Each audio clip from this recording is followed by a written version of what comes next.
जाता है। हम कहता नहीं कि नजर से देखे से कुछ ना हो, मन के बात ना रखे के चाहिए, मन के बात बतावे के चाहिए। कल जाता नहीं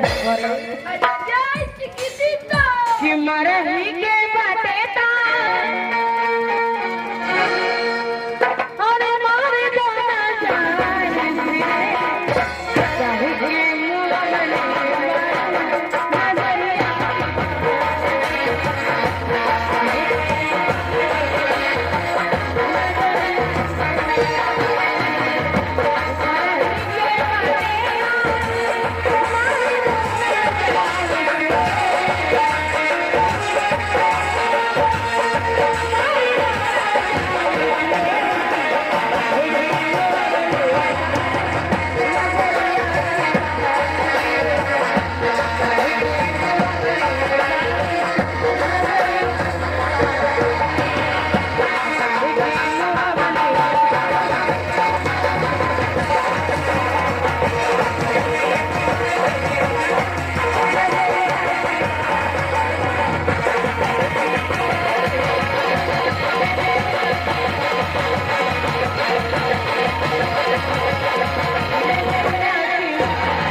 हाई रेवा सब समझ नहीं है नगाड़ा मास्टर से है यहाँ के गीतिया के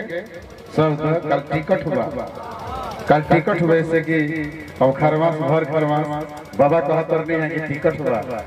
तो आज भर जितना नजर के बाण मार लो, बाकी काल से अब ये शरीर से भेंट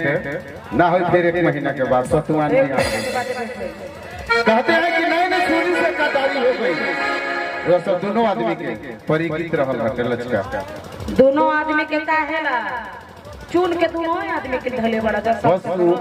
नजर के बाद वही लोग के ज्यादा लागत रहूगा। ओए गोरी बड़े अच्छा अब जाई कहते हैं कि नाम छुरी से कटारी हो गई कि रूप के दुनिया पुजारी हो गई। ये हमारे छत्तीसगढ़ कलाकार हैं, सुपरस्टार कलाकार और भोजपुरी गायिका। कहते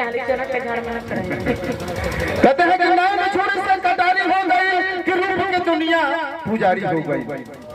बांध के हुक्का है ना मारी, नैन छुरी से कटारी हो गई कि रूप के दुनिया। हेलो, लड़का बड़ा वियोग में कहा था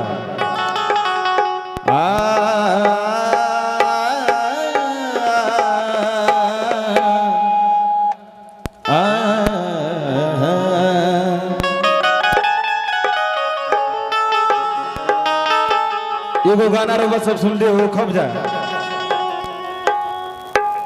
और कि हमारा बुलेटवा पर कहियो बैठ के सट बेचीना कि बोल बोल रे सवर की का तोहरा से लगा था कि अंजोर का कि हमारा से पटबे की न, लेकिन कहे के बा कैसे और कि छुवाला पर लागे जई से पाकल था रबू जहां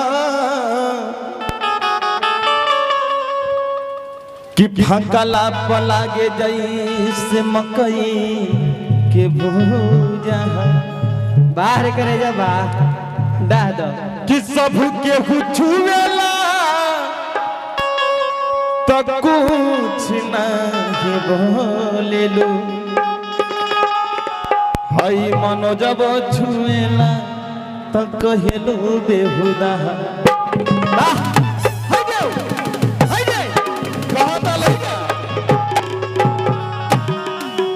लइका कहता और कि देह पर रूहानी देखा चढ़े लागल हो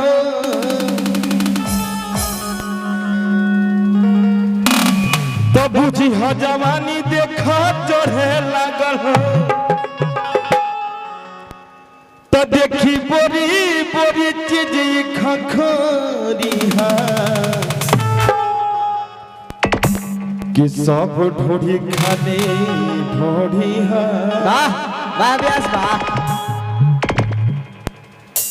तो हार ढोढ़ी दूध के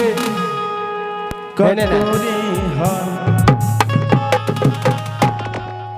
तोहर गिलास लौकल है यही से नहीं बोलनी कटोरी हर लौकल का भाई गिलास हर बात कटोरी हर बात हरे न बोले के पड़ी कहे के बा कैसे कि सब के छुएला तो कुछ नहीं कहा था लड़का कैसे भैया भैया